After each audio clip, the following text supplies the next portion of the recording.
Also been able to tally up those 6 strikeouts as well.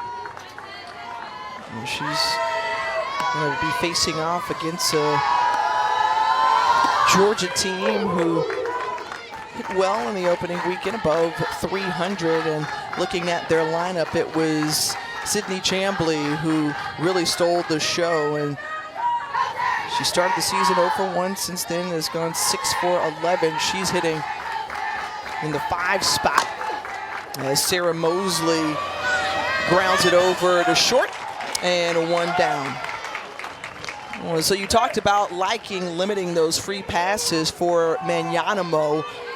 What's in her toolbox? She has a lot of upspin pitches, so she's going to throw a rise ball, a screwball. She's developed a drop ball for this season, but she comes in here being the most experienced. She's been around this program for a long time. She moves the ball well around the zone, and again, pounds the zone. She's going to throw a lot of strikes. That one fouled off of Jada Kearney. She's going to try to shake that one off around the foot area. Ankle area. Let's take another look at it here. Oh yeah, it's off that foot. Off the ankle. That one hurts. And oftentimes pitchers like to go right back to that same exact spot, thinking that the hitters might be a bit hesitant on the inside part of the plate. Got her barrel on top, fouled it off into her ankle. Let's see what she does here. That one sails high and away. The Georgia Bulldogs finished the season 42-15 last year, 2nd in the SEC, and made their run all the way to Super Regionals before running into the national runner-up, eventual national runner-up in Florida State. But, Tony Baldwin, 3rd season as the head man at UGA, does it overall in Athens. Feels this group has got the potential to do a whole lot. Swing and a miss. And Magnanimo now 2-2 to Jada Kearney. Kearney taking a big cut at that pitch. Barrel getting just underneath some of that late movement from that 63-mile-an-hour pitch from Magnanimo. The 2-2 to the All-American on the outside part of the plate, and it's full count.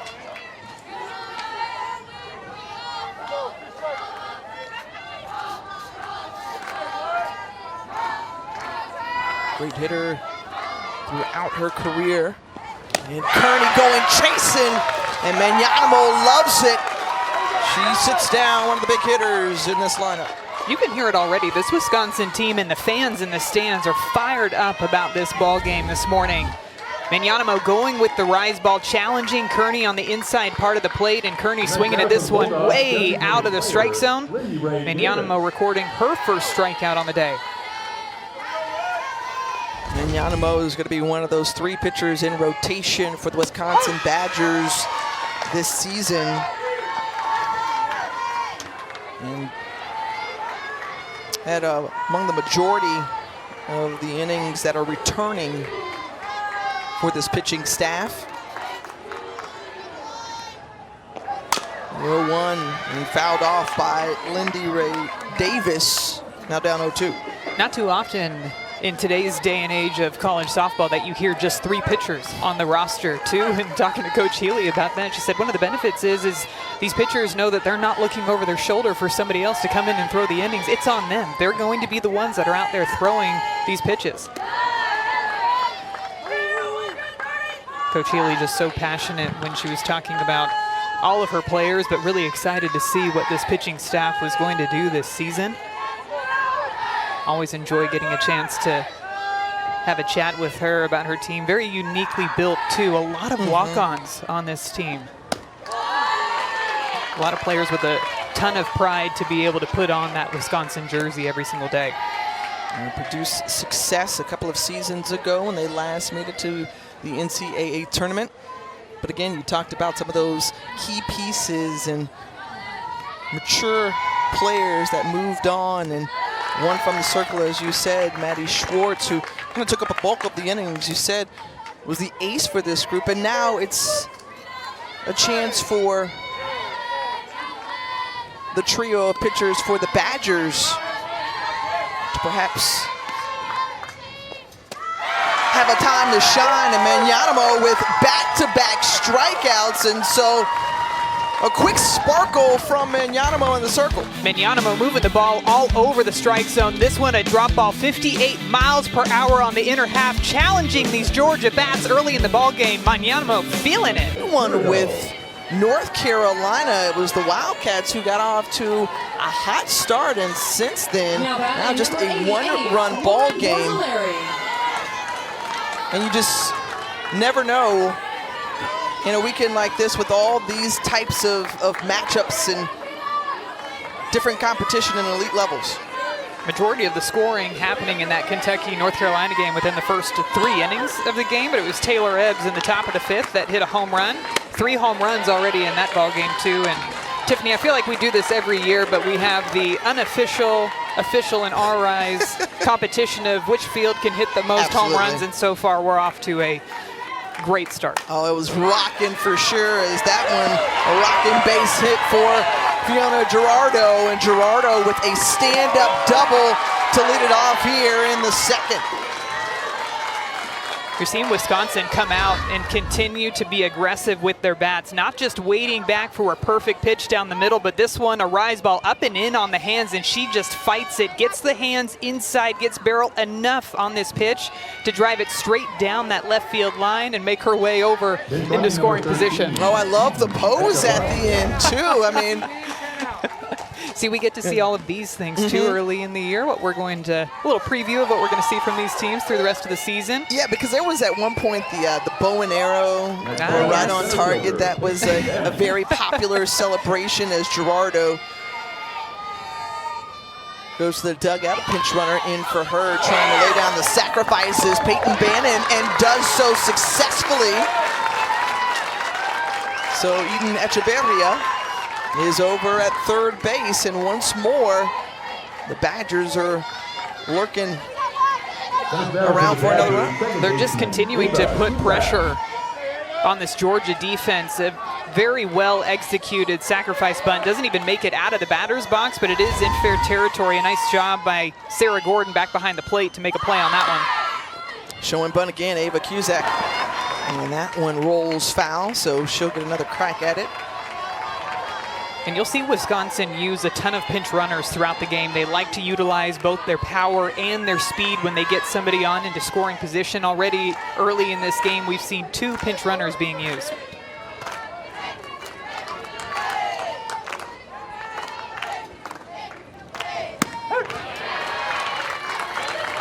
And the idea of Coach Healy being really excited about this group, as you referenced earlier. And one of the things that she's interested in seeing this weekend is how her group can become more efficient on offense. I think that's a goal of every coach, but obviously when you have runners on base, was successful in that opening inning, and now here with another chance with Cusack at the plate, swings through it, strikes out. And Kerpix records her first of the day. Another nice changeup by Madison Kerpix. This one bounces down into the dirt, so a good scoop by Sarah Gordon behind the plate. She actually catches this one in the air. I thought with that swing that it bounced on the ground, but she caught this one clean, but either way makes that throw over to first base just to be sure on that strikeout. Fouled off, and you mentioned the notion of having Sarah Gordon behind the dish. She really helps to improve the defense, as she's a new addition coming over from Louisville.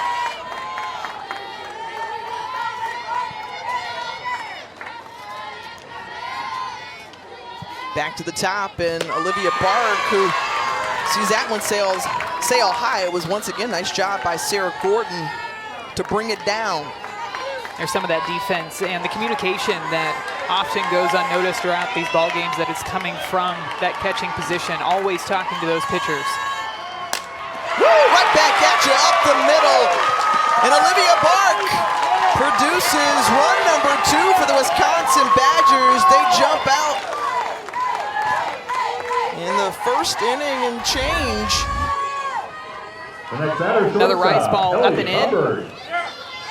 Not a bad location. I just think it's a better swing right here. Up in the box to try to get it before it breaks too much. Right underneath that W for Wisconsin on her jersey. She drives it straight back up the middle to extend their lead. 2 for 5 today already with runners in scoring position. And Ellie Hubbard adds to it.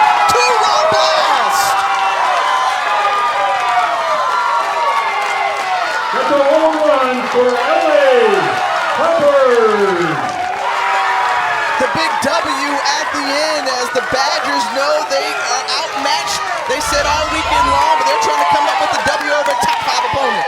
This pitch up in the zone, and Ellie Hubbard goes after it. You know I love a good rise ball swing, and that is a perfect example of one. She doesn't try to chop it down into the ground, but she takes her barrel straight to the bottom half of that ball and drives it out over the center field wall to extend Wisconsin's lead 4-0 in the top of the second inning. And this Badgers team is just coming out attacking with the bats.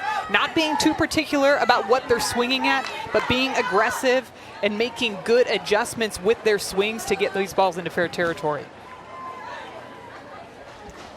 And quickly making the change is Tony Baldwin, so pulls Madison Kerpix.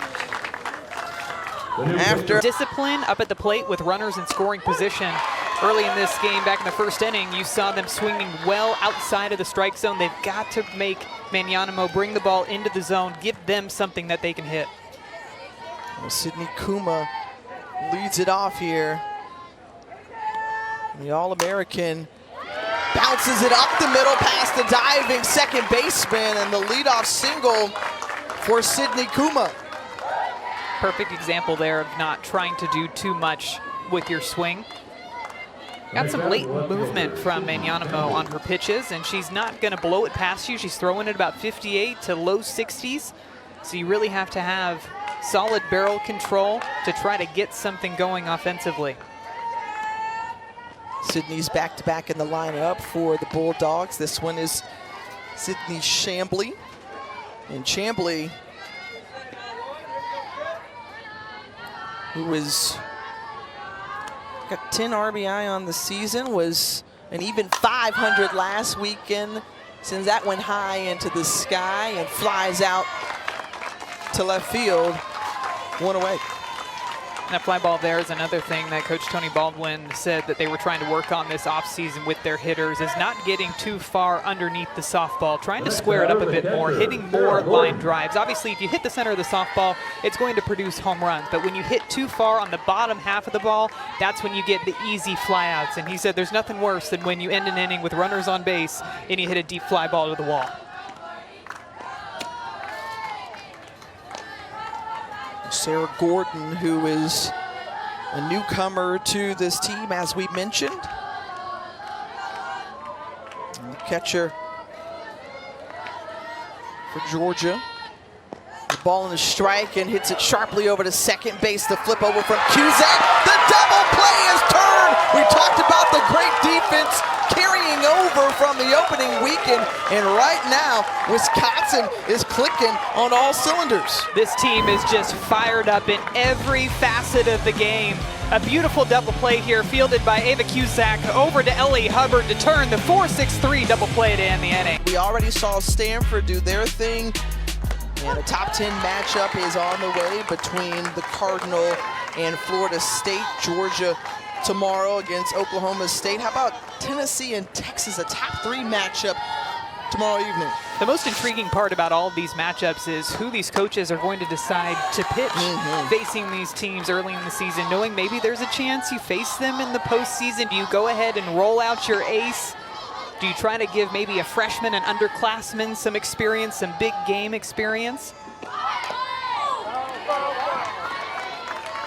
Well, understanding that this is a long weekend, heavy load, and a big season up ahead of you. We didn't see Nigeri Kennedy for Stanford earlier. Who will Lonnie Alameda throw for the Florida State Seminoles?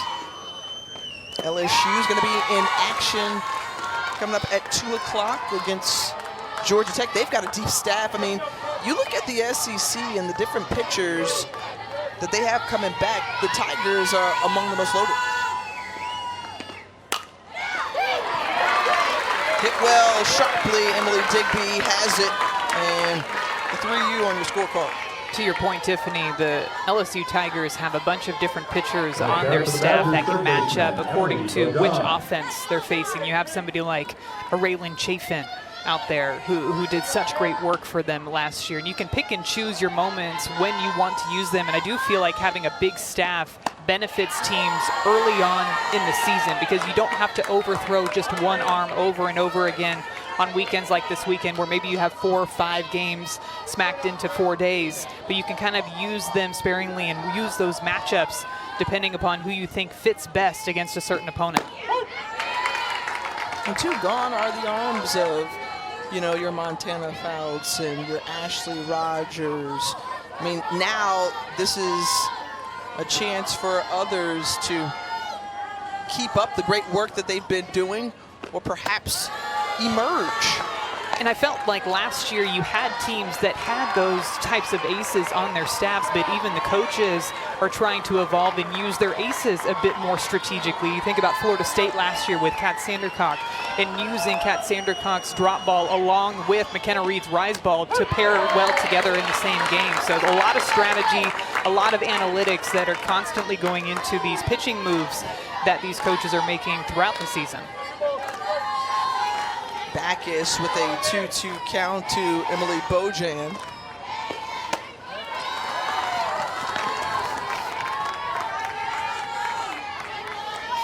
Although, you know, selfishly, we hope to see those aces matching up head-to-head throughout the entire season. Why can't they just throw every game, right?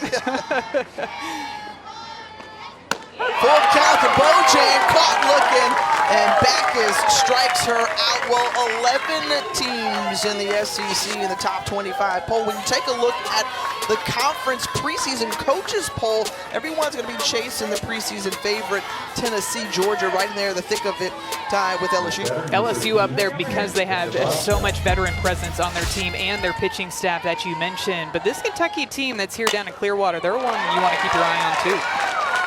The base hit and runner aboard with 2 outs is Echeverria, who came in as a pinch runner, now stands at first base. The next batter, center fielder, Peyton Bannon. Dark horses or surprises. I mean, obviously Arkansas, who's been strong over the last few years, is always in contention. How about Missouri, who surprised everyone? And man, they were not ranked in the preseason top 25 poll, and then they shot up 15 after last weekend. Had a great starting weekend, and Larissa Anderson always does such a great job with her program up in Missouri. Hard hit over to second base, and the 6-4 put out ends the inning. So the Georgia Bulldogs have a 1-2-3 inning behind. Look at that.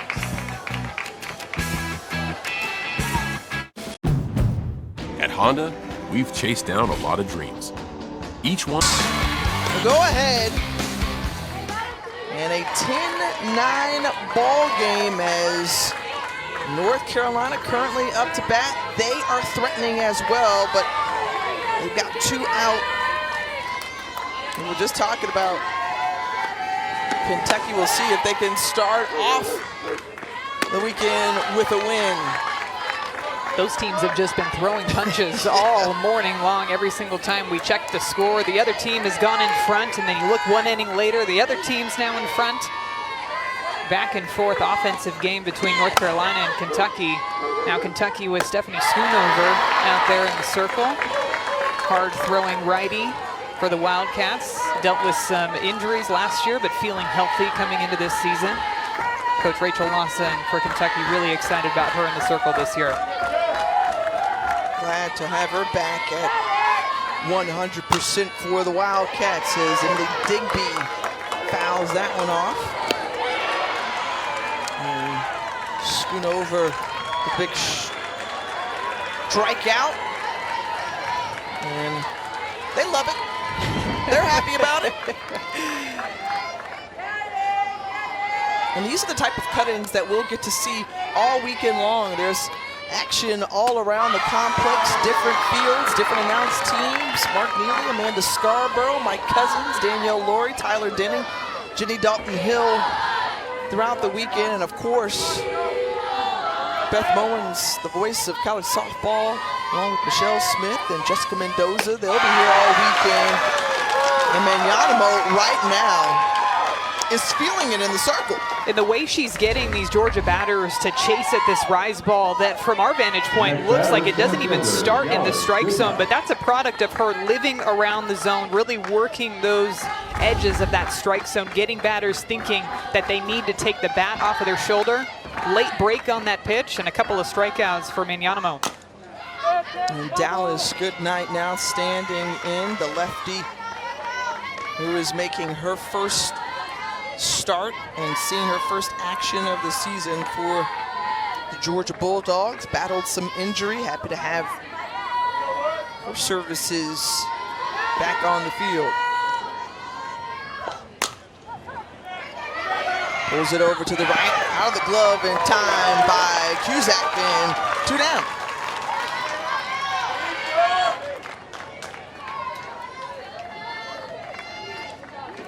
You mentioned the strength of this Wisconsin defense to open up the year. And our statistician, Karen Johns, and great softball mind, gave us like this great breakdown. Wisconsin came in the best fielding percentage, just 1 error on the season last weekend. UCLA, who's a part of the 16-team field, at the bottom. I don't know if we would have expected that. I don't think you expect that, but I also think you come into the season learning to expect the unexpected. Tough hop for Skylar Serdashny, and kind of took an unexpected hop there for her. And Ellie Armstead ends up at second base as it continued to roll down the left field line. When I try to say expect too many times in a sentence, then that's when the unexpected happens. But a nice job here driving this one down the line, just past that diving glove of Serdashny. Great effort over there at third base, even tried to angle her body back towards left field to try to make a play on it.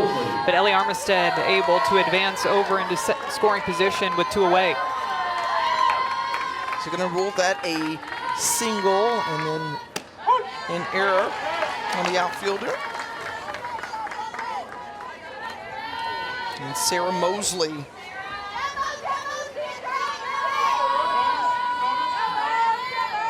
the leadoff hitter for this Georgia Bulldog team, and just laces this one over the center fielder's head.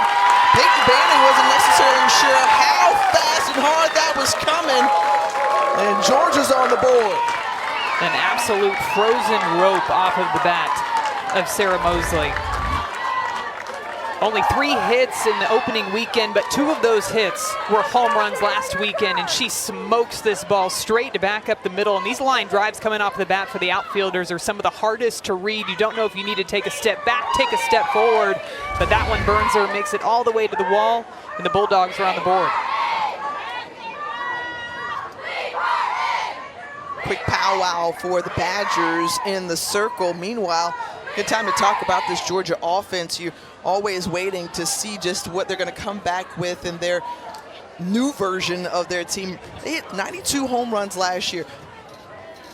Tony Ballman says, look, power is not an issue with this group, but some of those things that they were targeting to tweak a little bit better, you mentioned earlier. He felt that they left some runs on the table last year, which to me initially was surprising when I think back to their lineup last year and just how much power that they had top to bottom. But he said that their chase rate wasn't where he wants it to be with runners in scoring position. They were chasing outside of the zone, so that discipline in the zone was something that was a point of emphasis for Georgia in this offseason, to be able to come through in situations like Jada Kearney finds herself in right now.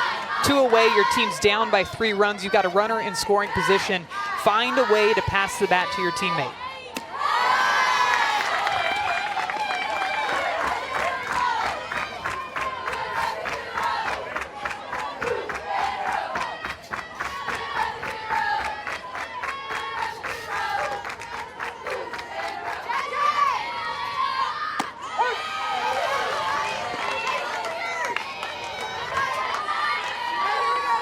Kearney didn't like that call there. You see the big smile on her face as she steps back into the box. Maybe a bit generous on the outside part of the plate for strike one. And Yanamo's going to take it all day. Out ahead of that one. Now the count even. And then Yanamo, who's just attacking. You see her fire, her competitiveness. And see what she offers up here to Kearney.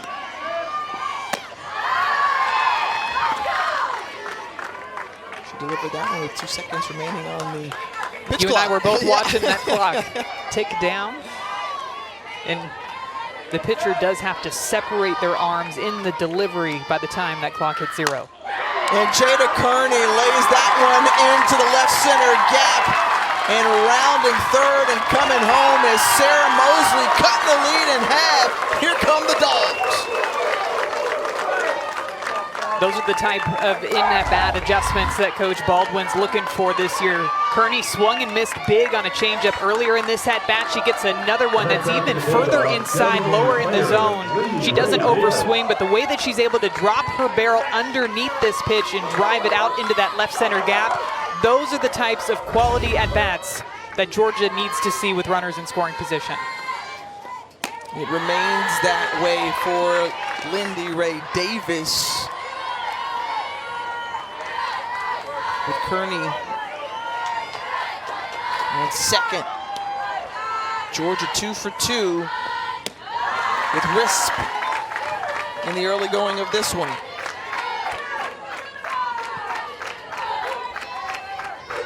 Davis, the DP, made some tweaks to her swing last year, and it started to click at the end of last season. And the mechanical tweaks, too, were trying to get her barrel straighter to the ball, not dropping down behind her, but really kind of shorten up that path from the start of her swing to making contact. And all of that has to do with the timing aspect of the swing. So trying to get her more consistently on time for the pitching that she's facing. And Coach Baldwin said that she made some great strides in the fall, had the best fall that she's had since she's been at Georgia. So he's been excited about this lefty bat in his lineup. Gets a piece of that one. Rounds 2 alls. Tony Baldwin said, look, I'm just going to be honest with you. This is a group that I feel like is deep with talent, has the opportunity to be one of the best, if not the best, 1 through 23. And that's saying something, too, because this Georgia program has had so many phenomenal players and specifically hitters come through the program. I think about people like Alyssa DiCarlo, Taylor Schlopey, Elisa Goler. So many players come to mind when you think of this Georgia Bulldogs program. And for him to have such high praise about this team makes you really excited.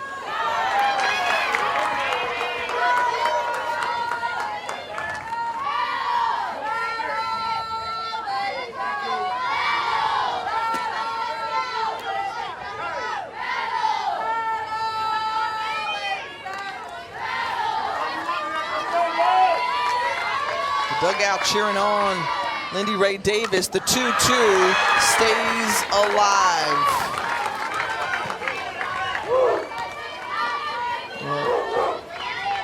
This group who put together the best batting average in the SEC and home runs a season ago.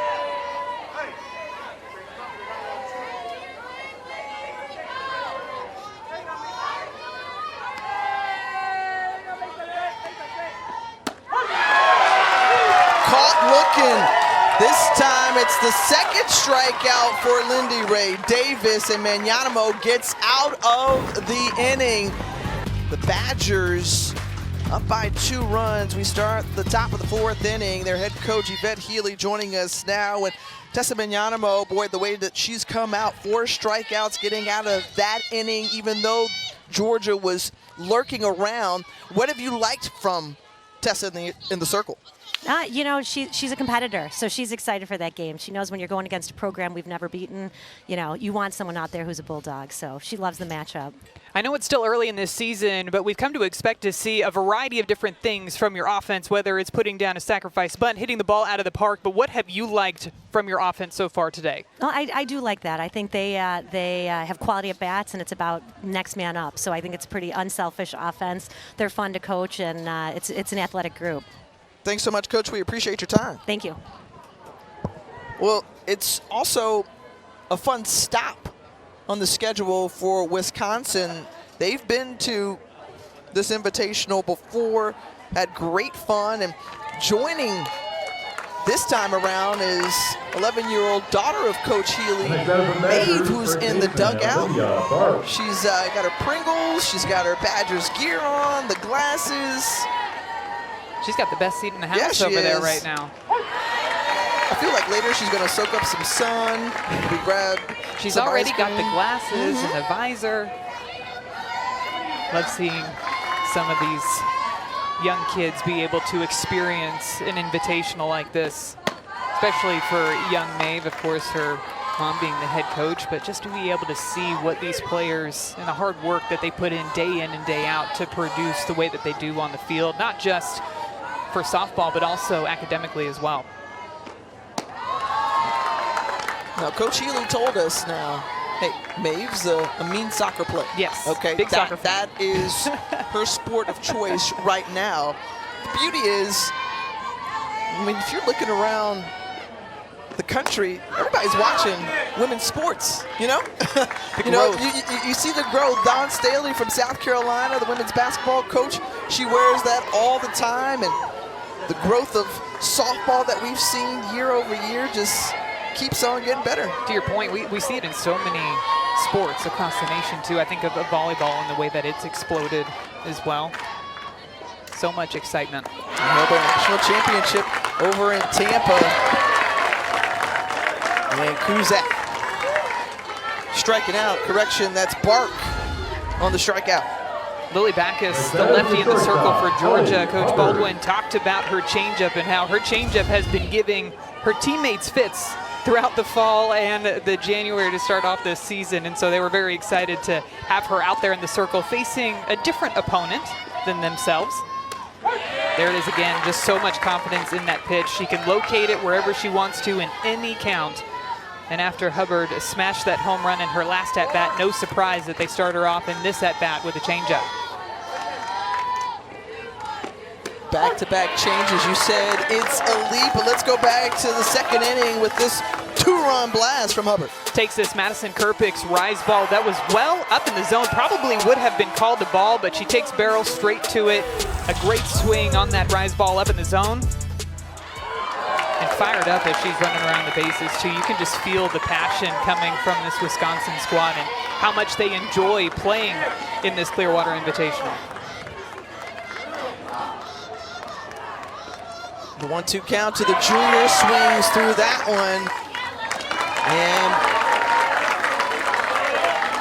Lily Backus and that changeup so tough. A couple of strikeouts here in the inning. And it's a 4-2 ball game as we move to the bottom half of the inning. 2, and the Bulldogs head coach Tony Baldwin joining us now. And since making the change with Lily Backus into the circle in relief, she's faced 7 batters, 3 strikeouts, retired 6 of the last 7. You said she could be a game changer. Why?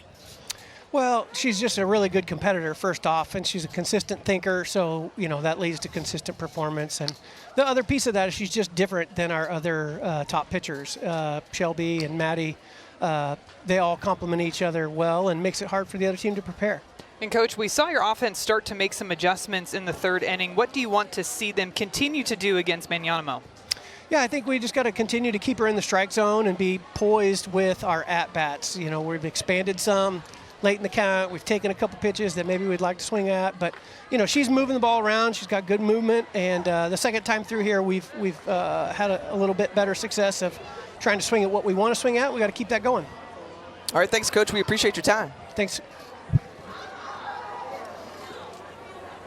So as Georgia Bulldogs try to come back in this one. Leading off, second baseman. We'll see what lessons learned and adjustments have been made against Manyanamo. First time through, couple of hits, couple of strikeouts for this Bulldog lineup. Second time around, 2 for 3 so far.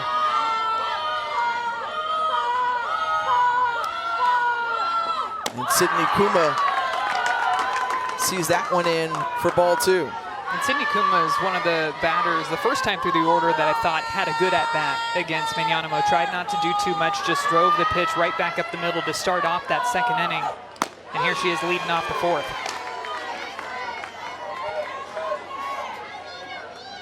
Her swing, to me, is very well suited to hit pitches up in the zone, especially up and outside. She's had so many clutch home runs on rise balls that are up and away from her.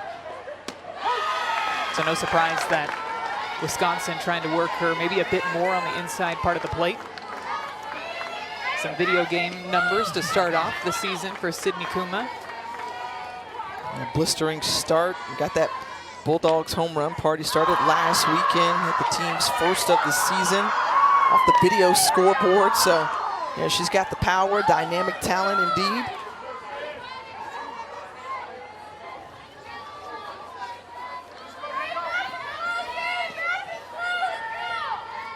And now with the full count, sends this one flying. No scoreboard in center field, but that's okay. There's some trays there to try to collect. That's a home run for Sydney Kuma. Well, right on cue for Sydney Kuma. A complete controlled at-bat by Sydney Kuma. We just heard Coach Baldwin talking about them needing to stay disciplined in the zone even with 2 strikes. The strike zone still exists. This is a pitch pretty much right down the heart of the plate, and Sydney Kuma gets all of it. A 3-2 count, goes after it, drives it out to center field. Those are the types of swings that Coach Baldwin is wanting to see more consistently out of his offense in this ball game. So after a great start to this one for Tessa Manyanamo in Actually, somebody like Tessa Manyanamo and the job that she did to start off this ball game, keep her team in this game, give them a chance to win. I was going to say, lots to build on in terms of confidence and tools moving forward. And just trying to develop a different look too. There's so much scouting, there's so many analytics and numbers and stats that you can find on every single pitcher. So just trying to come up with something that's going to give you an edge, give you a different look to try to mix up these batters. Chambly flies out opposite field. And the first Bulldog is retired of this inning. Oh my goodness, folks.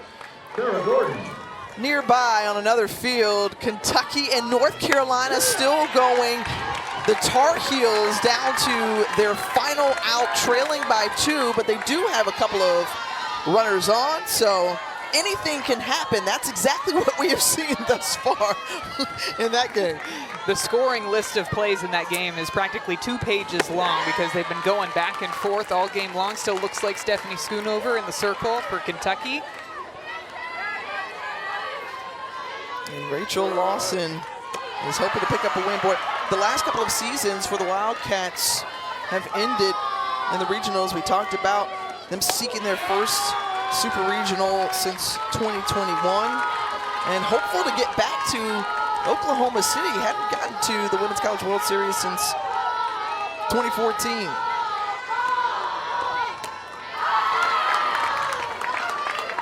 Kentucky 1 strike away from ending it.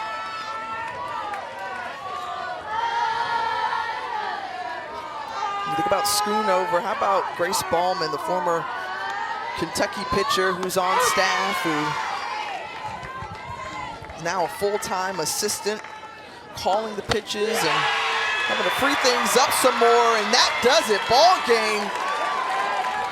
And the come from behind from Kentucky to win their opening game of the weekend. Just a battle off that boxing match, just throwing punches back and forth. Really, coaches on both sides like to see their teams being put in that situation early in the season to see just how they respond. Do they fight back, which clearly Kentucky and North Carolina do fight back in those situations, but those are some strong takeaways that you can gain from an invitational. They'll face off against this Badger team later today at 5 o'clock. We'll see them later this weekend, and you think about all the games that lead up to our big finale Sunday night as Tennessee, the reigning SEC champs, will take on the ACC champs, Florida State, on the full count. The swing and trying to beat it out, and Sarah Gordon is able to do so. Hit it deep to short, little bobble there from Hubbard. Sarah Gordon goes after this changeup. You can see the hesitation in her swing just briefly to try to keep her hands back, and hits it right on the nose. A one hopper over to Ellie Hubbard, who's not able to field it cleanly, and that allows Sarah Gordon to just barely beat out that throw. And look at the way that she turns around to her dugout, trying to fire them up over from first base. That one ruled an error on the shortstop. So after the solo home run to lead it off for Sydney Kuma to bring them within one, now Emily Digby standing in with her teammate on first base.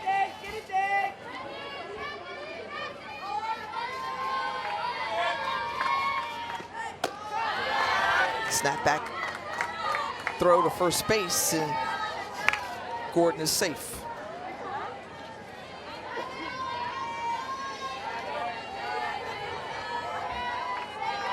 Well, it seemed like Tessa Magnanimo had the number of the Georgia batters, at least the first time around, but since then, the bats have come alive for the Dogs. Second time through the order, seeing those adjustments, knocking out the starting pitcher, making the opponent go to the second pitcher to come into the game, making her adjust quickly with pressure on her. The discipline has been the difference from the first time through the order to now the second time through the order. First time through the order, we saw some of these Georgia bats swinging at those rise balls up and out of the zone. And to Tessa Magnanimo's credit, she just kept throwing it there because Georgia was continuing to swing at that pitch, racked up a couple of strikeouts, but you've seen Georgia make that intentional adjustment to bring the ball down into the zone. And that's how Georgia's been able to pick up 3 hits, kind of that second time through. Remaining discipline, as you said, at the plate.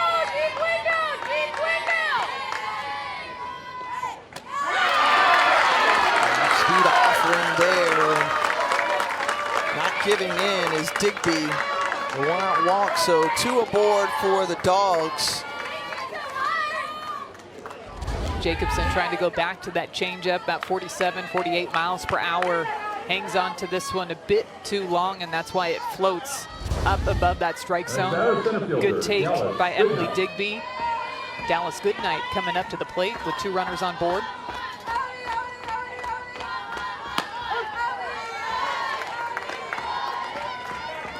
Going to be interesting to see how Dallas Goodnight approaches this at bat, because Coach Baldwin said that she's really been working on swinging away so far this offseason to kind of add that versatility to her game coming from the left side, but she has so much speed as well. They're bouncing it over to third base, getting the force out. As a slapper, that's the one spot that you do not want to put the ball over at third base with runners at first and second. That's an easy force out at third. Good play by Skylar Serdashny to know immediately where she was going to go with that ball when it was hit to her. There's Ellie Armistead. Takes that one for a strike. I'm going to go back to something you said, though, in terms of that discipline and just being patient. This inning, Georgia's been able to work the count deep. 3 of the 4 batters have had a full count, but they're swinging early, and Armistead ends the inning. The venue I think we're going to continue to see these records being broken, too, year after year, because the excitement for women's sports just continues to grow and the television coverage continues to grow, and you see the excitement of especially the young fans. We talked about it in the first game, some of these young fans running a 4.40 to get their spots down in the front to get the best view possible. Those are the types of things that you love to see and you love to be a part of. What's been kind of one of the crowning moments in your mind in the women's sports season, obviously, outside of the Women's College World Series, where everybody packs USA Hall of Fame Stadium? I mean, like, that's the place to be, and it's a 9-day event now. Yeah, if you want to have a visual representation of just how much the sport of softball specifically has grown over the past 10 years, just look at that stadium in the World Series and the event and the production that it is, because it continues to grow each and every year because of the fan excitement, how great the players and the competition is on the field. But really what excites me when I look throughout the regular season is seeing things pop up on social media about these individual schools breaking attendance records throughout the season, selling out season tickets before the season even begun. Those are the types of things that I feel like really show just how much this sport has grown in even such a short amount of time. The 2-2 here to Brooke Koffel. I want to continue that conversation too, because you think also about the investment that is being made around the country in women's sports, the different, softball facilities for Georgia. They're getting major upgrades to their complex, and $38.5 million plus centered around player and fan amenities and the experience. Obviously, Love Field at Oklahoma being built. I mean, we saw Davis Diamond really help spark that at Texas A&M some years ago. And everyone's following suit. You're seeing different programs and universities just continue to raise the bar for softball, and that's what continues to make this sport so great, right? We see the excitement on the field, but seeing the investment that these universities have put back into these programs and seeing the fan support from across the country and the exposure for these teams across the country. So much excitement that surrounds this softball season, why there's so much buildup leading into a tournament like this. Grounder over to second base, and it's these types of events that help to build that exposure. I mean, you think about right here on the SEC network, you can catch everything. You can look on your ESPN app and find all the softball you want. So your heart is content. You can just like veg out on it. You can overload on it. That's me. I'm overloading at all times. But this event in particular, too, to see the way that it's grown, I've had the unique opportunity to attend this event as a fan, but also be able to work it for several years. And it was so much fun to be a part of, to watch these games, to be able to go from one field, hear the excitement on the other field, turn around and see those players, and get to see them so up close, too, is another reason why this invitational is so exciting.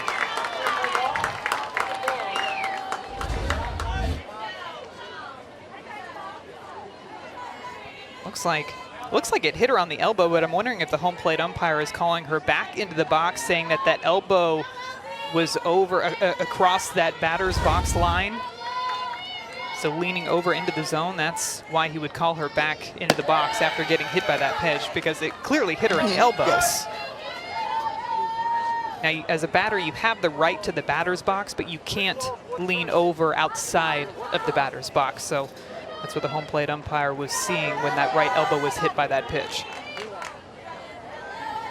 How many times did you lean over in the river? I know it was a different rule change then. There were times I tried to get hit because I couldn't see it, and it never worked. I very rarely got hit. I did get hit by a Jolene Henderson fastball in the elbow one time before we wore elbow guards. Ooh. Okay. That one didn't feel good, but yeah, that one, it definitely got her, but I believe that's what the home plate umpire is saying, is that right elbow leaked out over into the zone. Well, Backus, who has retired 6 in a row, that one by way of a strikeout. And Lily Backus keeps on changing.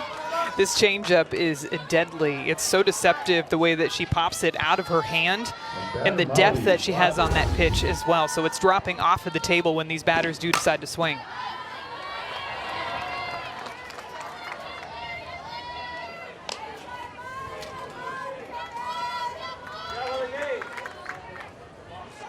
For Wisconsin, they jumped on the board first. 4 unanswered runs through the first 2 innings. And since then, they've cooled off. Molly Schlosser at the plate with 2 outs for the Badgers.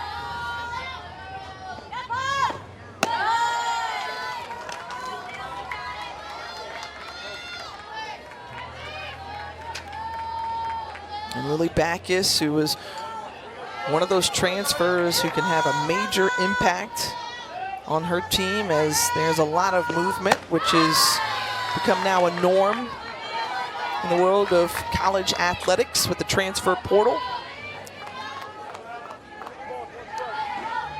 You heard her coach, Tony Baldwin, talk about just the game changer type presence that she has in the circle, and it's because of that fantastic changeup.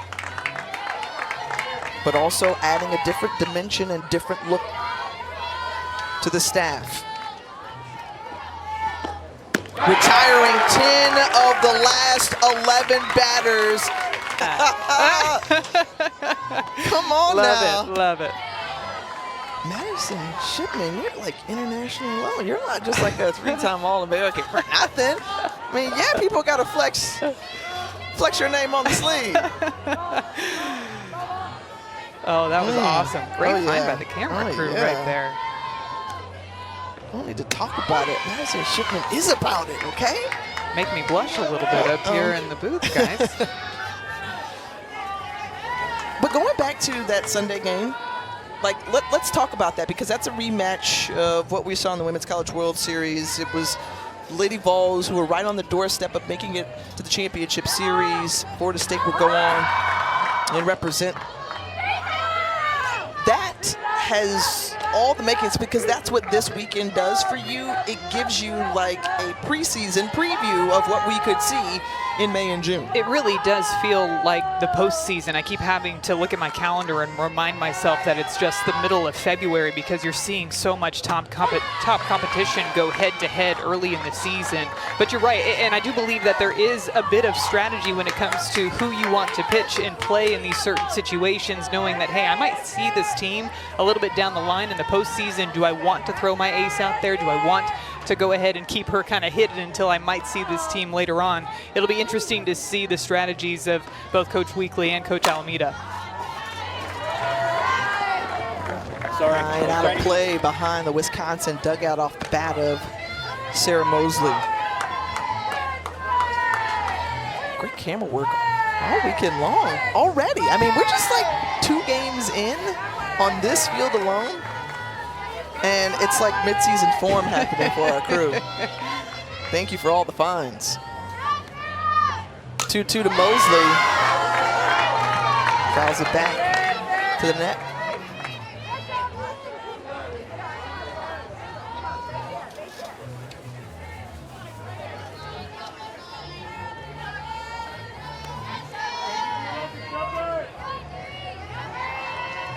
Jacobson, in her second relief appearance of the season, delivers the pitch, going chasing is Mosley. She strikes out.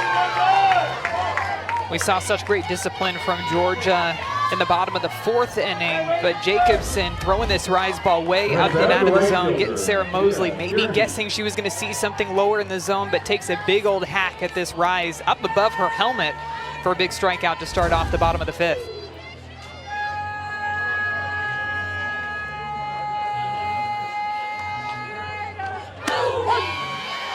Some powerful lungs there to carry that, you know, and it was steady and consistent. It was. That alto range.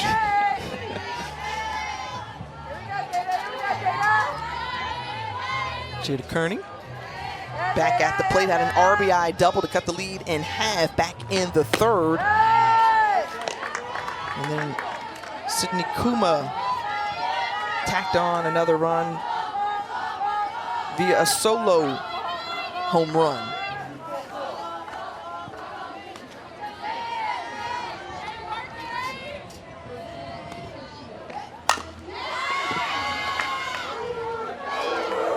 Kearney's last at-bat, she hit that double on a changeup, made a nice adjustment. 2-strike changeup. She had swung and missed it one early in the at-bat. Adjusted her swing, adjusted her timing to be able to hit the changeup out into that left center gap. Be interested here to see if Jacobson tries to throw another one of these changeups, knowing that she's already hit one in this ball game.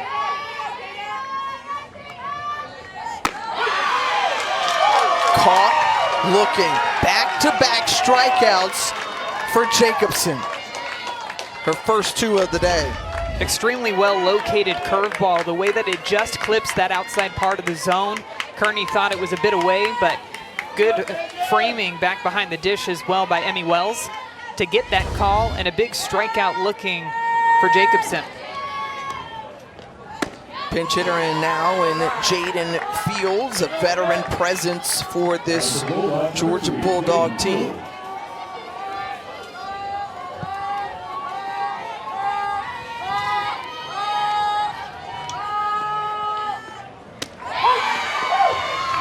One of the things that we heard the coaching staff mention just about this Georgia team a season ago, they put together stretches or runs of good softball play.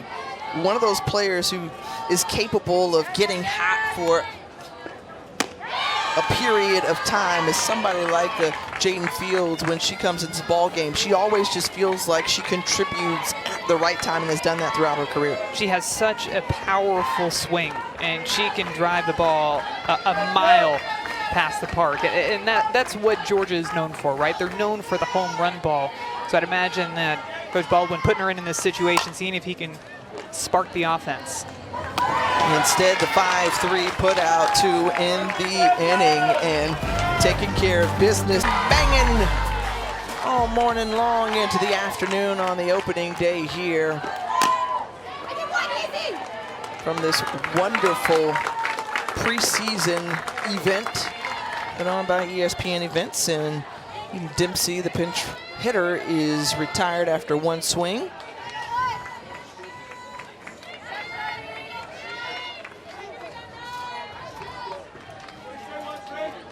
And I think right now, offense is winning the day. Our field is definitely winning the home run battle, but I think Field 9 might be winning the total runs battle after that Kentucky and North Carolina face-off.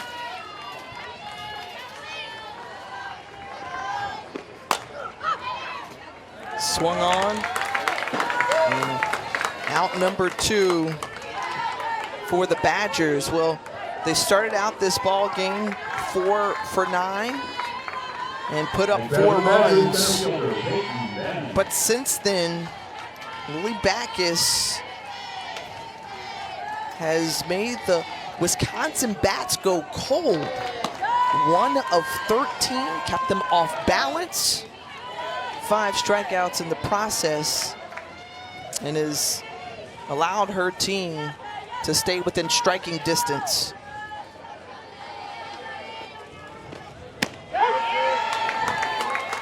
Backus has really just done a nice job of moving her pitches all throughout the zone. A lot of credit to Georgia pitching coach Chelsea Wilkinson over there in the dugout calling pitches, locating the rise balls up and on the corners, but also being able to throw that changeup in any count. She goes back-to-back with 2 strikes in a row after falling behind 1-0, comes back-to-back changeups low in the zone, outside part of the plate to get her back into this count. There's Chelsea Wilkinson, a great Georgia pitcher in her own right. And I think, too, even on this coaching staff, you talk about Wilkinson as a pitcher. They added Amber Freeman, who was an All-American catcher at Arizona State. And so with this new battery, this transfer battery, with Backus and Sarah Gordon behind the plate, it looks sharp thus far. 8-pitch inning for Backus. Sydney Kuma coming up in this next inning, and look at what she did in her last at-bat, driving this one well beyond that center field wall. See if she can spark the Bulldogs offense.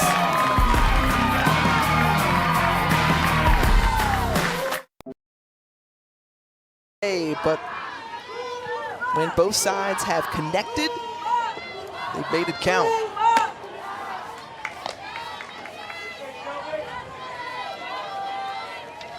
Sydney Kuma, who's 2 for 2 on the day, singled a first time up. And that solo blast to bring us to our current score. Back in the 4th. Coming into this at-bat, I was going to be looking for Sydney Kuma to see if she might sit one of those off-speed pitches, and the way that she took that first one, I don't think she's looking for it. There's another one right there. 44 miles per hour, she watches it go by. Kind of thought about it a bit more on that pitch, but decides to hold up. If you're not on time and there's less than 2 strikes, do not swing. But I thought maybe she might take a chance and sit an off-speed pitch. The 2-1. Low in the dirt, 3 balls and a strike. As you look around the SEC landscape, and Georgia picked to finish 2nd in the preseason. That's where they ended last year, behind Tennessee. That one on a rope to left field. Experience matters in the SEC. A player like Sydney Kuma brings that to the plate. Well, and the experience just showed in this at-bat, too. We were just talking about the off-speed. Is she going to go after that pitch?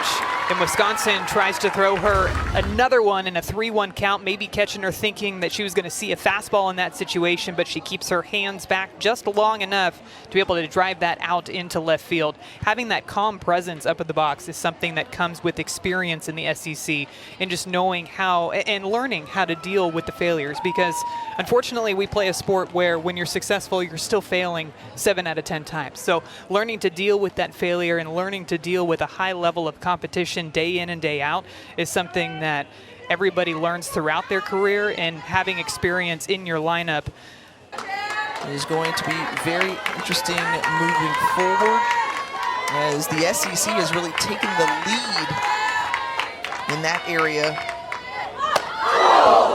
Wow. Scary moment right there, and Chambly fortunately pops back up.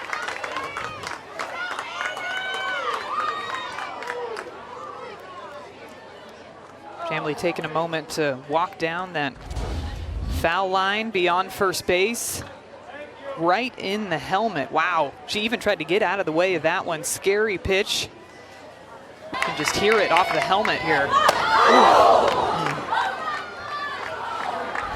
Everybody holding their breath for a moment, but she's up and she's smiling. Good to see that she's okay after that one. The next batter is the catcher, Sarah Gordon.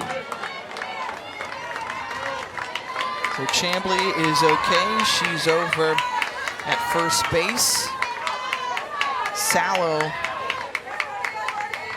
only 9 hit batters of her entire career. So usually pretty spot on with where she places the ball. That one just kind of got away. And now Sarah Gordon is who she's going to face right now, with 2 on and no outs.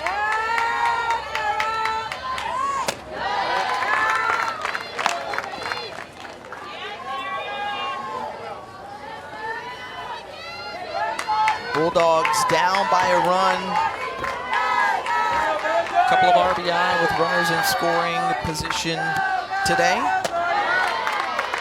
And that one well outside once more. Pretty interesting, too, how this left side of the infield, specifically Ellie Hubbard, is actually playing a bit more shallow than I would think she'd be playing with somebody like Sarah Gordon up at the plate. You'd think you'd give yourself the most room to try to make a play on the ball, but she's almost in that baseline. That one zips by Gordon. See if she takes a couple of steps back now that Gordon's at 2 strikes, and that's exactly what she does, along with third baseman Emily Bojan, making her way back behind third base. Off-speed offering, giving chase, and Gordon strikes out. Continue to see the heavy dose of these changeups from the Wisconsin pitching staff throughout this ball game. 46 miles per hour, but look at the way that this changeup moves. Typically, changeups are going to move down. They're going to drop off of the table, but that one continues to spin up in the zone, almost like an extremely slow rise ball coming out of the hand of Gabby Salo. And comes right back with 65 miles per hour to Emily Digby. Third batter Salo was facing this inning.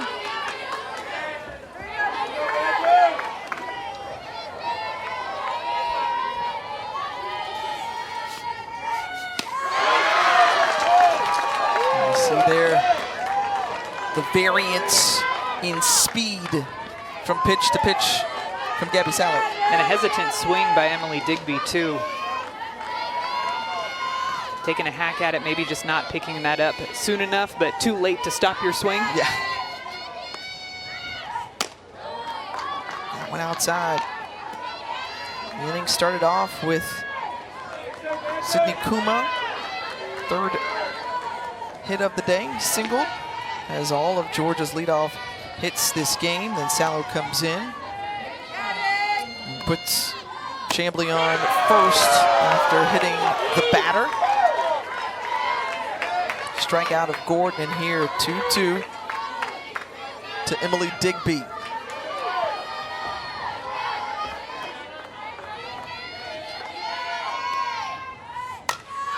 Waiting on that one, pops it up underneath it. Who's going to get it in the infield? And just in time is Olivia Bark. 2 away. Olivia had to run almost over to third base to make a play on that fly ball, but she was calling it all the way, so the infielders moved out of her way. It was her ball the entire time. Maybe got a little dicey up in the air for a second, but she had it covered. But that swing and miss by Emily Digby at that changeup when she was ahead in the count completely swung that entire at-bat. And when we talk about the plate discipline with runners in scoring position, oftentimes we refer to that thinking that it's just swinging at pitches out of the zone, but sometimes it's swinging at pitches that you're not on time with, and that's what that swing looked like to me. That she was not on time for the changeup, but she took a swing at it anyway, and that's where Salo gained that confidence throughout that at-bat and ultimately gets the infield fly out. Jaden Goodwin coming in as the pinch hitter to see if she can provide a little lift off the bench for the Dogs. With a great opportunity here.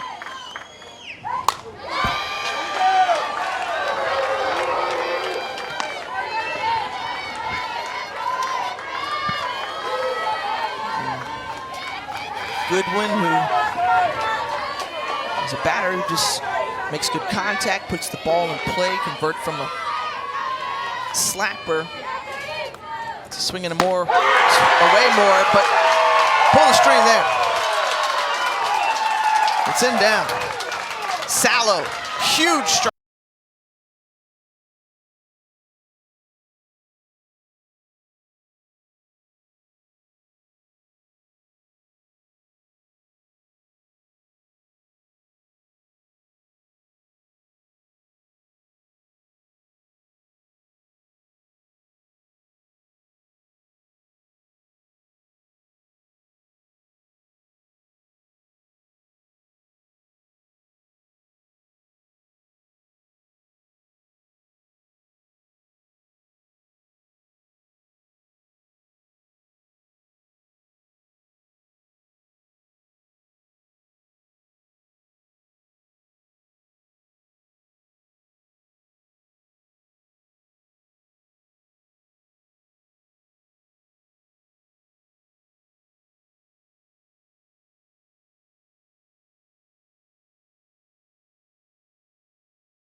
Howdy, folks. Madison Shipman, Tiffany Green here with you. A flurry of runs to start off for Wisconsin to take a 4-0 advantage. Georgia has worked their way back into it. Fourth-ranked Bulldogs trailing by a run down to their final 3 outs. Each of the hitters due up have a run today, starting off with Ellie Armistead, and Armistead fouls that one off. The shortstop made some nice plays in the top half of the inning.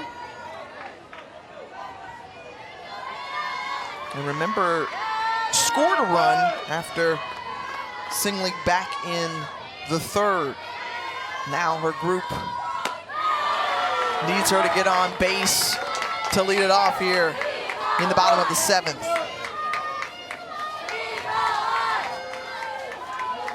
Gabby Salo trying to avoid any type of walk-off wonder from the Bulldogs. This one into right field in the sun, and it drops in front of the right fielder, and this has got extra bases all the way to third, and Armistead leading it off. The triple, the tying run at third. What an effort by Echeverria all the way out in right field. Diving down the line, it is risky though because you don't have the backup. Your center fielder is not going to be able to get over there in time to prevent that ball from rolling to the wall, and it does exactly that. She takes a risk, wasn't able to come up with it, and Armistead takes advantage, making all the way over to third base to start off this bottom of the 7th inning. The true freshman out there in right field. Echeverria wishes she could have that one back or potentially play it a little bit differently. Sarah Mosley is now at the plate. The All-American has a chance to tie it or potentially walk it off.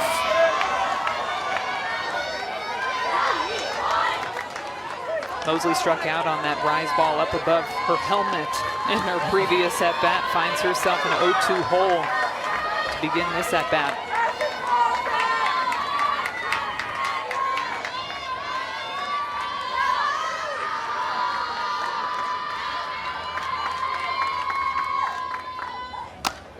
Stays alive, gets a piece of that one.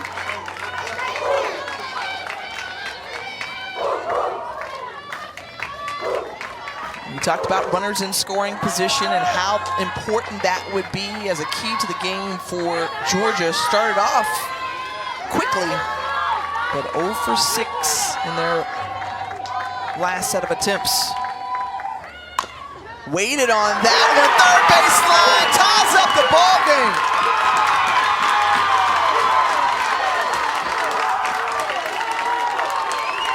Emily Bojan, the third baseman for Wisconsin, was playing back behind third base, respecting the power that somebody like Sarah Mosley has up at the plate. And she gets on top of this ball. So again, some pretty crazy spin on this ground ball going straight down the line. And it looked like Bojan thought that ball was going to take a higher second hop, but it actually stays lower to the ground, scoots underneath her glove, and of course allows the run to score and Sarah Mosley to reach safely over at first base. They rule it an error. It's tied up at 4 apiece. Mosley goes back to the dugout. Haley Eaton, the pinch runner, at first represents the game-winning run. Jada Kearney, but cut there. Couple of strikeouts today, but had that RBI double back in the third.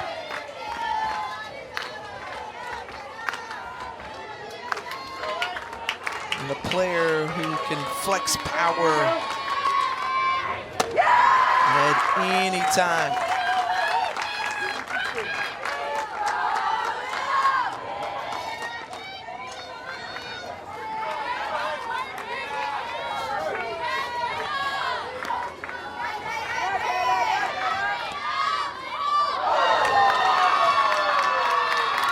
didn't follow through on the motion there as Gabby Salo held on to it, so a ball is awarded to Kearney.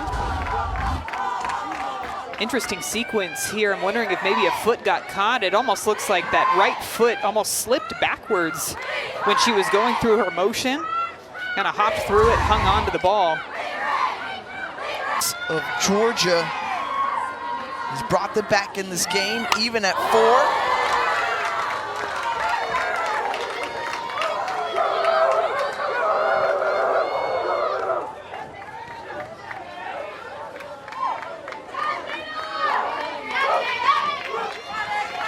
It's like a subtle rally cap action in the Georgia dugout. It's just like, yeah, we'll sport it.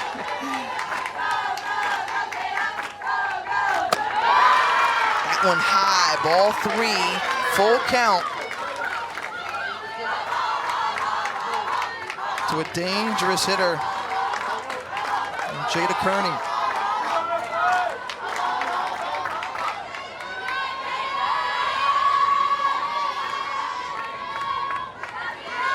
The pitch gets away and a walk. So the plot thickens. 2 on, no out, tie ball game. And what a spot for somebody like Lindy Ray Davis, too. She struck out in her first 2 at-bats. She was pinch hit for in the 5th inning, and now you find yourself up in the bottom of the 7th inning with a chance to group.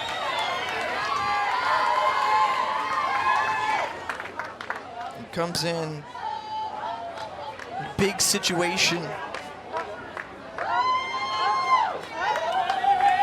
Would much rather prefer seeing this one go to extras than watch Georgia walk it off. And that's the way you want to see it start. The first batter you face when you re-enter and gets Davis to pop up. We had mentioned the struggles that Davis had against Magnanimo to start off this ball game. 2 strikeouts, so they try to do something different, try to just put a bunt on the ground. She pops it up to the catcher, and a huge out. First out in this bottom of the 7th. No breather, though, when you got Sydney Kuma to the plate, because this happened back in the 4th. This pitch, a curveball low and outside, but Kuma does such a great job with her swing on pitches on the outer part of the strike zone, especially as a pitcher when you leave them just a bit further up in the zone. She is all over it, but she's had herself a fantastic game so far today, 3 for 3 on the day. And those video game numbers that she's put up to start off this season is pretty incredible. Kuma has been feeling it to start off the 2024 campaign. Graduate student out of Fresno, California. 1 for 3 with runners in scoring position this season.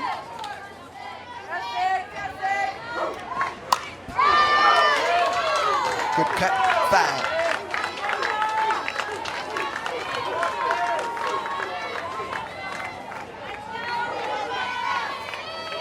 Georgia started off this game doing so well with runners in scoring position, 2 for 2, but they have struggled since.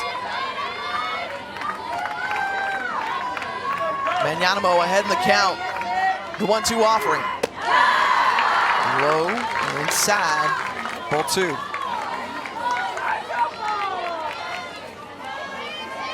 So we saw bombs galore in our first game with Georgia Tech and Stanford.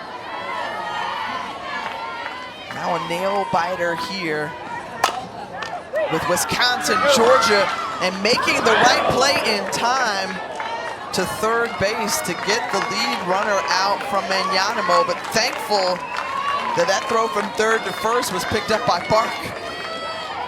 And another extremely well-executed pitch by Magnanimo in the circle, too. We know the damage that Sydney Kuma has already done in this ball game, but she just pounds the outside part of the zone and gets Kuma to get it off the end of the bat for out number 2.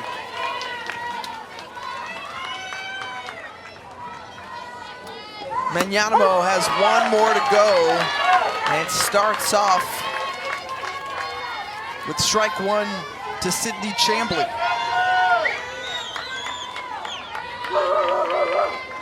Chambly, who leads the team in RBI after 1 week. Remember, she had that grand slam last weekend against Purdue when it was a tie ball game. 0-0 at the time. Still tied. Yeah.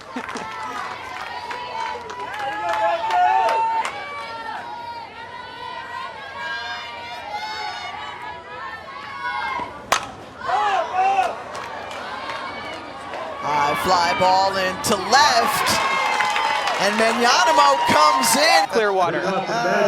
Shelby Walters now in the circle for the Bulldogs after Lily Backus did an outstanding job in relief. Shelby Walters, who coming off an incredible year. Tony Baldwin says, hey, look, she put up All-American type numbers, thought she was worthy of that honor, and now comes in the top of the 8th inning to face 3, 4, and 5. As the international rules, so we start off extras with a runner at second base. And Brooke Kuffel, who had an RBI single, will try to at least move around, if not move in, Mary Therese Nevin.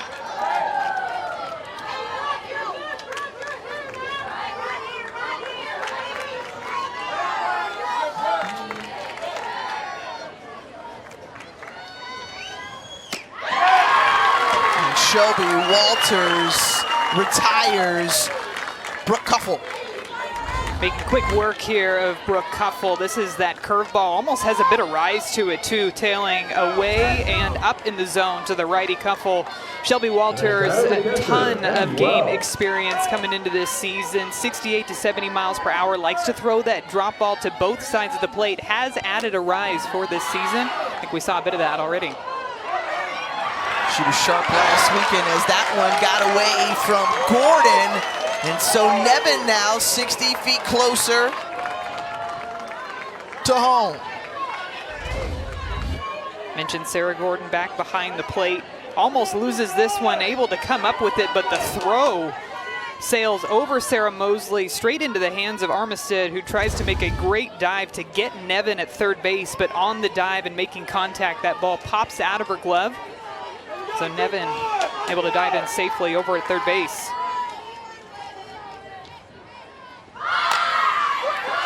The sacrifice, that ball deadens. And the Badgers put up a run. Coach Yvette Healy loves to do a little bit of everything to score runs with this lineup. We've seen hit and runs, we've seen home runs, but how about a little bit of squeeze right here? Love to see the squeeze. It's one of the toughest plays to execute as a defense when the bunt is put down in fair territory, because that runner, Nevin, gets such a good jump off of third base. She's going on the pitch. Really nice job by Wisconsin to score that go-ahead run there. And it feels like new life for the Badgers. We're seeing much of how they started this game, and there's the type of energy, and it feels like it generated in the circle from Magnanimo, obviously getting out of that jam and now putting themselves in position to take the lead. There's no doubt that you can tell this team feeds off of that fiery personality that she has when she's out there in the circle. And you can see it just from the emotion after they get big outs. The fist pumps that she has, the way that she's making the eye contact with her fellow teammates. You can even see her over there, right there on the dugout, constantly cheering. Love to see that fiery competitiveness from her out there in the circle. That one fouled back by Schlosser.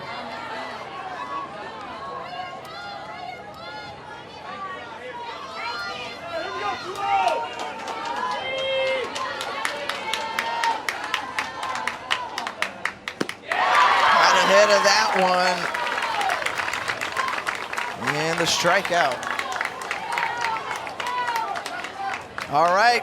So the chance for Georgia to respond and keep this game going, or what place to be as Florida State fans ready for the next game on this field, and the sack bunt laid down by Sarah Gordon, only 4 of her career, make it 5.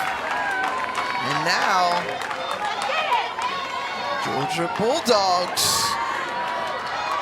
could answer here, tie it up with runner on third base, Sydney Chambly.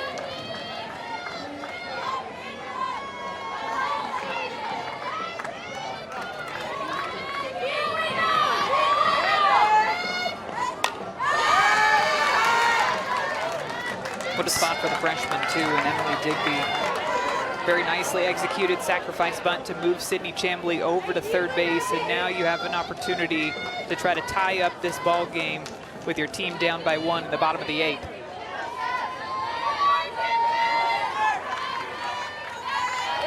We'll see if the Dogs can break through after they've had numerous opportunities with runners in scoring position to actually push across a run. Tried to show that squeeze as well. Hits the runner, and Chambly ties it up. Well, that's one way to do it. I don't think that was exactly the squeeze play that Coach Baldwin had drew up, but it works either way. Bit of a safety squeeze here as Chambly goes to go back to third base after Digby pulls the bat back.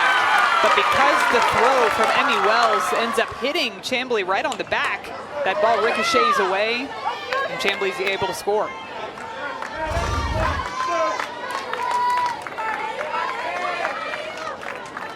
So the error for Sarah Gordon leads us to a 5-all ball game.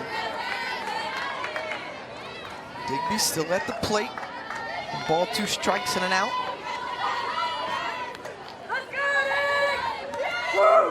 This 4th-ranked Georgia being tested here today against this Wisconsin Badger group out of the Big Ten.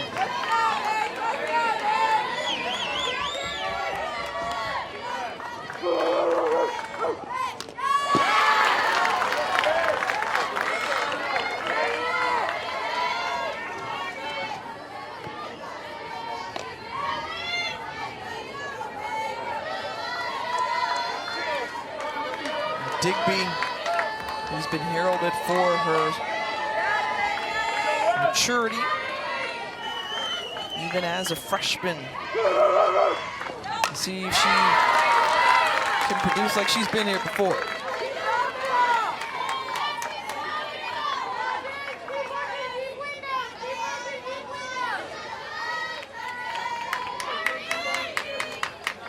Part of that freshman class for the Dogs, who just came in with preparedness and great confidence. Manyanamo, the 2-2 pitch to the freshman. Grounds it over the third base, and 2 away. Tessa Manyanamo in the circle just keeps battling, too. Doesn't matter what's happening around her, she just never seems to be phased in the circle, and she just attacks one pitch at a time, tries to execute her spots. And I like how invested she is in the pitch calling, too. There's been a couple of times where she's getting the signal from the dugout, but is really passionate about throwing something different, so she makes sure she gets the pitch that she wants.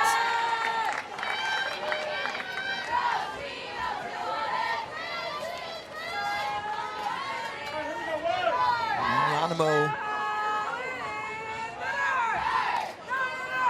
went out from moving on to the 9th and extending this game in extras.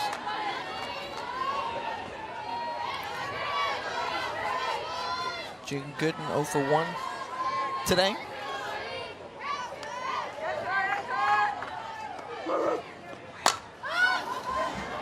Fly ball into the outfield. The center fielder, Bannon, is there. And why don't we just keep the party going? What's a nearby field is number 12 LSU, tied up with Georgia Tech until Carly Petty with an RBI single to take a 1-run lead. And the Tigers are holding it down. There's the top of the 3rd over on the ACC network. LSU looking to score again. They've got the bases loaded here. Top of the third inning with nobody away. Kenzie Rudity up at the plate. Paige Miller trying to lay down the sack bunt, is able to do so, and advancing the runner over at third. LSU, meanwhile, saw some great defense there from Georgia Tech. Base is still loaded though. By Grace Connolly with the nice play over at second base. Diving to her left. Pretty nice play with the bases loaded. Some back and forth games over on Field 9 to start off this day one.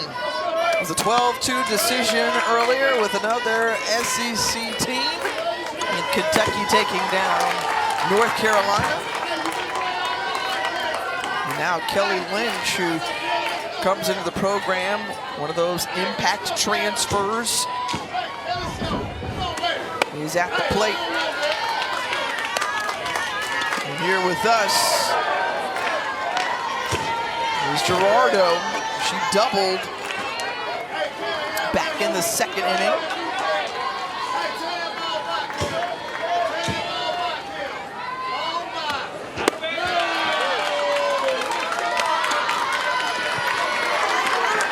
And for you in these types of situations, when you were a player, what did you prefer to do, or where did you most often do in extra innings when you're just trying to manufacture that run, try to take the lead? What did Coach Weekly call for you to do?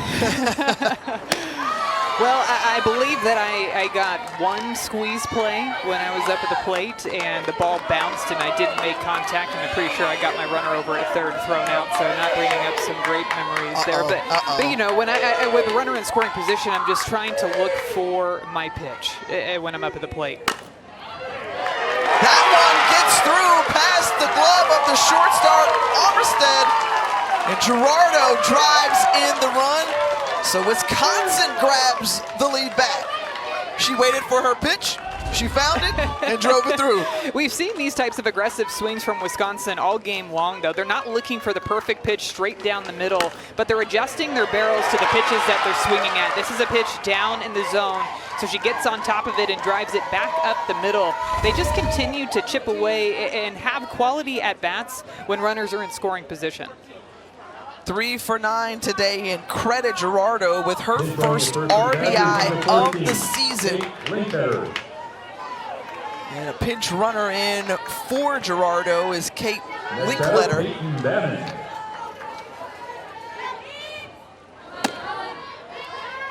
You asked me that question. I did love a good hit and run, which you didn't do hit and runs with runners at third base, but I loved hit and runs because that meant I could swing at literally anything. It didn't matter if it was over my head, if it was bouncing on the ground, I was taking a hack. Swinging for that one like that, and Linkletter is thrown out by Gordon behind the plate. So that eliminates all base runners now for Wisconsin. That might have been a hit and run right there, too, with the pitch that she swung at up at the plate. High up in the zone, but a nice throw by Gordon behind the dish.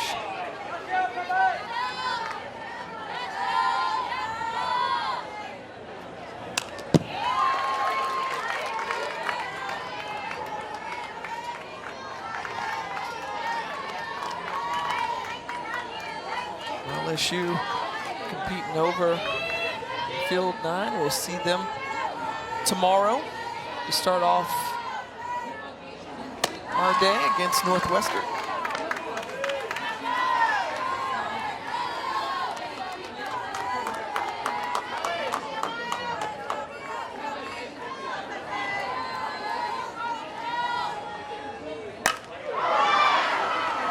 Great contact there, and it goes over the center fielder's head.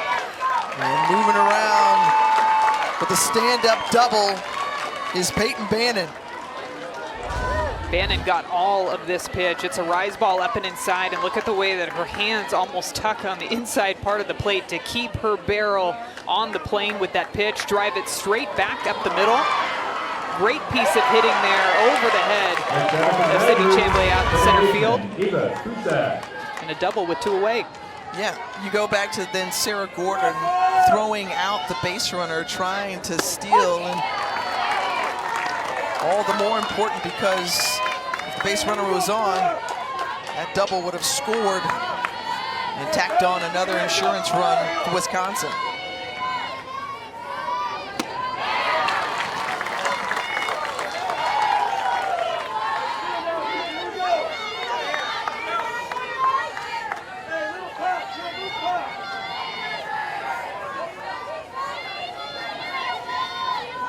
Walters gets the strikeout. Trading blows. 9, 1 and 2 up for the Bulldogs. And somehow this one drops and rolls foul just at the last minute. So Ellie Armistead will come back. This was a really smart defensive play by Ava Cusack, because if she would have touched that bunt, there was going to be no way that she was going to throw Armistead out over at second base. Not exactly where you want to place the bunt if your Armistead got underneath this pitch, and a pop-up over the first base side of the field. Very smart by Cusack to let that one roll foul.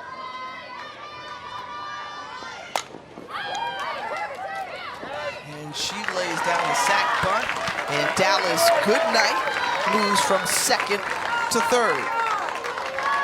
There's your well-executed sack bunt by Armistead. Made sure that it was down in fair territory. The next batter is the third baseman, Got tagged down, but Sarah advanced that Mosley. runner over to third base, and now you've got the top of the order coming up.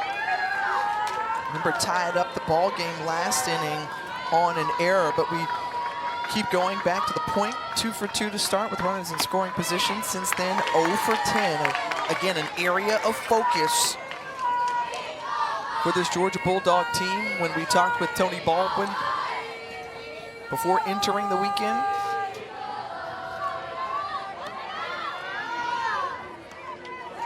Sarah Mosley, good cut there, fouled it back.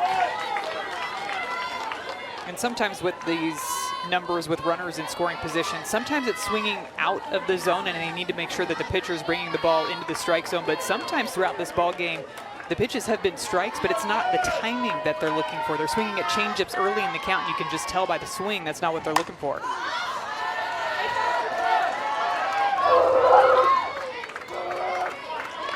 And I'm all about being aggressive and having a plan and looking for a specific speed and pitch, but you have to be very disciplined within that game plan. When you're facing somebody like a Tessa Manyanimo and the way that she's been able to spin the ball out there today, moving the ball well throughout the zone, mixing in those off-speed pitches.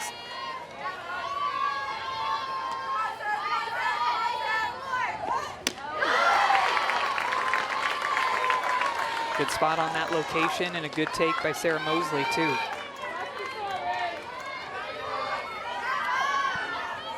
Again, this pitching staff graduating their ace last season. And a trio of pitchers. Manyanimo continues to battle, fight. She's got a lot of experience from last year among those returning.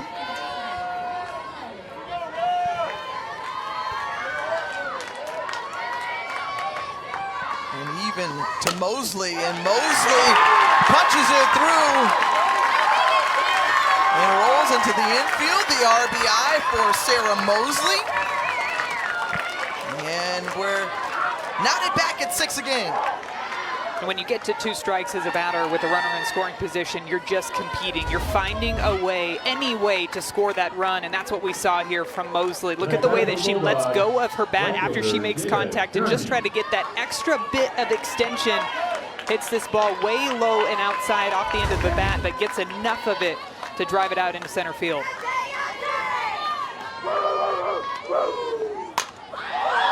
Jada Kearney, and this one foul, far but foul in the right field.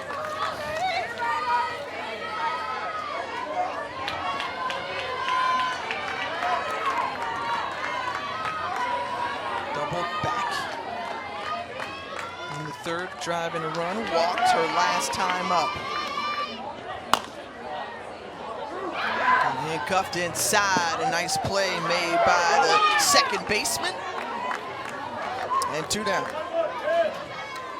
Quick snap throw from Olivia Bark, too, almost caught Sarah Mosley at second base. She rounded second hard, but then was able to just barely get that foot back in time. Heads up defense by the right side of the infield for Wisconsin.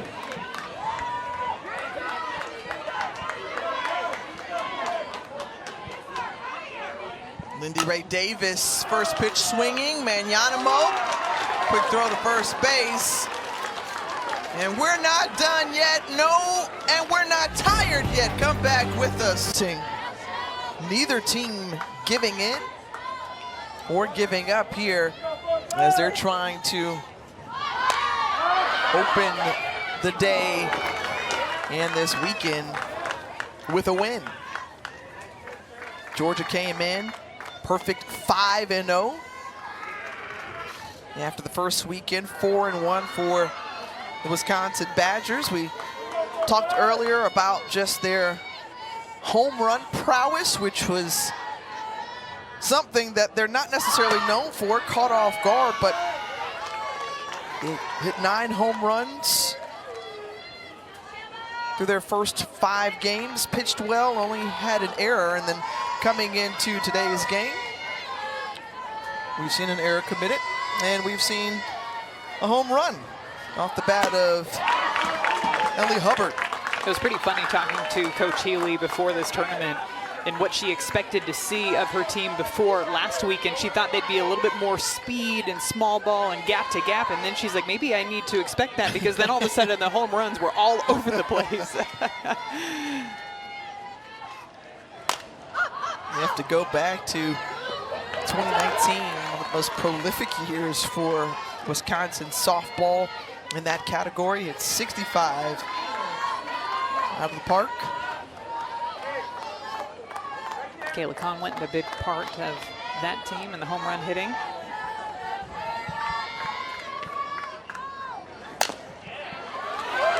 Bark gets it past a diving second baseman, Sydney Kuma. And so now runners at the corners. So this time swinging away, we've seen the sack bunt the last couple of innings. This time, Wisconsin opting to let Bark take a cut. Well, they tried to have Bark sacrifice bunt, but she wasn't able to get it down. So then when you get to 2 strikes, you go ahead and swing away.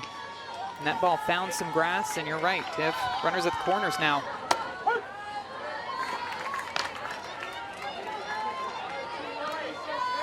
Speaking of those home runs that Wisconsin had last weekend, the one Badger that's hit a home run in today's ball game happens to be up at the plate now with a really good opportunity to score. Hubbard hit that home run back in the second inning, which feels like last week at this point. But a really good swing on a rise ball.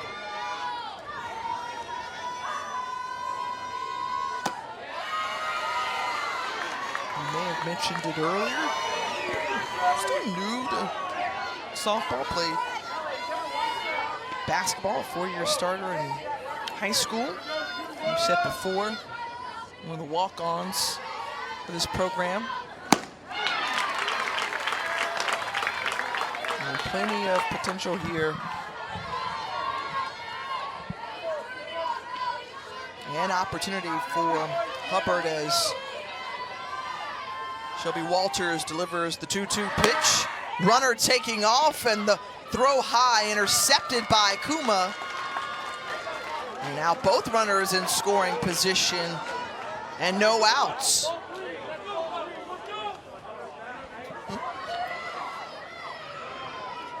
Looks like our home plate umpire is bringing Ellie Hubbard back into the box, because I believe that was just ball 3.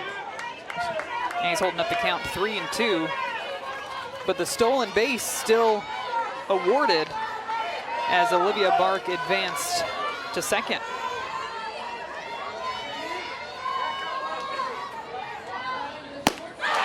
And the strikeout recorded by Walters, a big one there, the first out of the inning. big change in the inning, right? For a moment, Wisconsin thought they were going to have bases loaded with nobody away. Shelby Walters comes back, full count, and just pumps this rise ball past Ellie Hubbard for out number 1.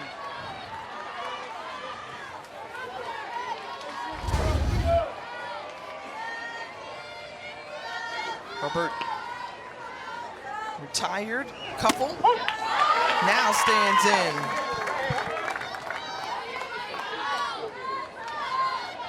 Brooke Cuffle, player we featured in the lineup to start the game. A 4-bomb weekend and taking a really generous lead, and now the rundown with Cusack. She's going back and forth and finally tagged out. Second out of the inning. That's huge.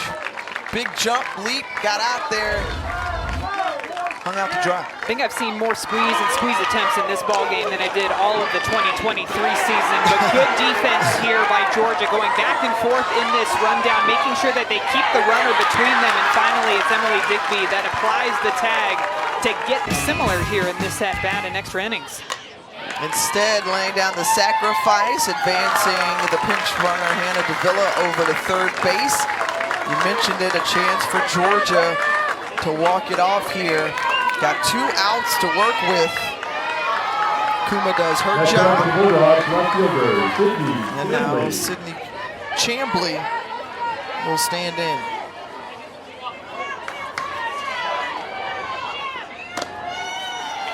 Looks like they're going to go ahead and put Chambly on.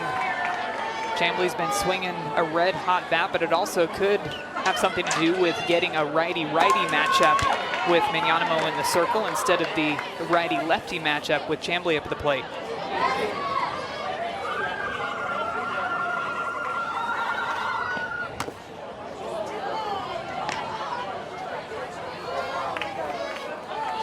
Chambly, who, while she's been hot, has cooled off here today. Doesn't matter now. She's aboard. The intentional walk runners at the corners, 1 out. And Tessa Mignanimo, let's see if she can level up and meet the moment here. As Sarah Gordon steps in. And to avoid any double play, Chambly takes off, steals second. They're going to go ahead and intentionally walk, they're gonna walk Gordon here to go ahead and load the bases. This might be a first for me, Tiffany. I don't know if I've ever seen a team walk 2 batters in a row to intentionally load the bases, but you're already going to have your infield playing in, your outfield's going to be playing in, so this gives them the chance to have a 4 set any base, and also puts a ton of pressure on the freshman who's coming up to the plate right now, and Emily Digby. Who's got more pressure? The defense for Wisconsin or Tessa the Mignanimo Georgia in the circle, freshman? for sure. Absolutely, it's all on the pitcher right now.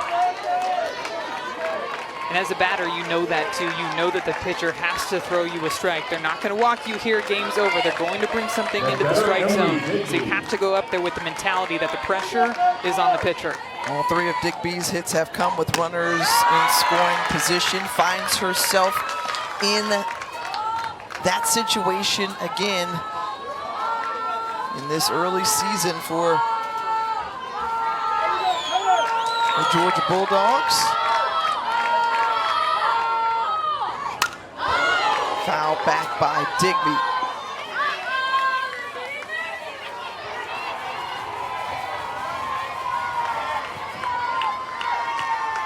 This is fun. This is fun, Madison, and it's gutsy too, though. Like, you know, it's I feel really the pressure. Is.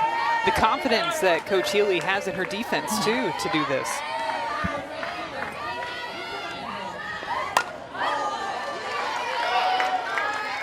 I feel like you and I have had a smile on our faces for, what, the past 10 innings, I guess we could say, but really the past 3-4 innings, it has been back and forth between these 2 teams. We're seeing some small ball. We're seeing some home runs in this game. We're seeing great pitching performances. A little bit of everything. Maybe playing the numbers here as the bottom of the order. The next 3 batters have not produced a hit. That one close for Manyanamo. Umpire's been consistent on that outside part of the plate to the right-handed batters for both teams. Looks like this curveball here just a bit outside. That's a good call. 2-2 offering and gets Digby to commit. Huge strikeout there for Tessa Manyanamo. After that close call on the outside part of the plate with the curveball as a batter, it sticks into the back of your mind. Is she going to go back to that curveball? But Manyanamo comes back with the rise ball up and in. Digby tries to stop her swing, but it is just too late.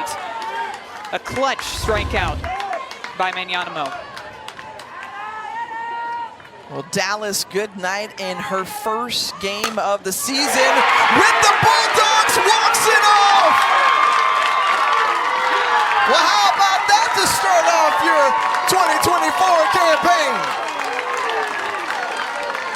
Dallas delivers one heck of a